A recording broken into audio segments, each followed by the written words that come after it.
mening yuragim tilga pora bo'ldi.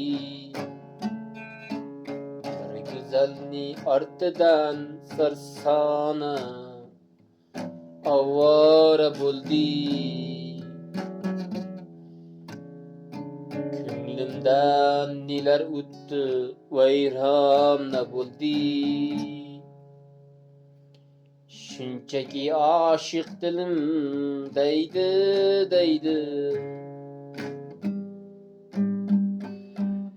Men yurgan ko'chalardan o'tmadi go'zal. Ortimga qarab yurdim, chiqmadi go'zal. Ming avvarayu sarsonayu bo'lsa hamki afsonayu bo'lar edim o'sha go'zal ishqida deydi. Taqdirga tan bermay boshqa iloj yo'q. O'sha go'zal ishqida o'lar bo'lsam o'lib bo'ldim. Ko'nglim to'q deydi.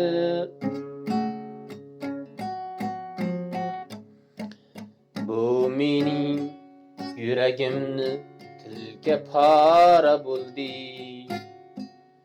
Bir go'zalni ortidan sarsona avvora bo'ldi. Ko'nglimda nelar o'tdi, vayrona bo'ldi.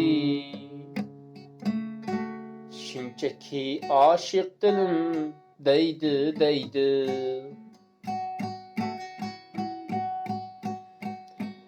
Men yurgan ko'chalardan o'tmadi go'zal.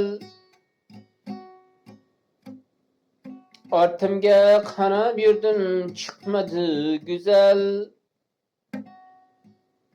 Ming avvorayu sarsonayu bo'lsa hamki afsonayu bo'lar edim o'sha go'zal ishqida deydi.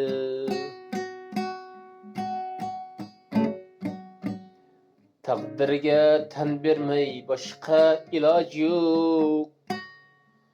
O'sha go'zal ishqida o'lar bo'lsam o'lib bo'ldim. Ko'nglim to'q deydi. Bu mening yuragim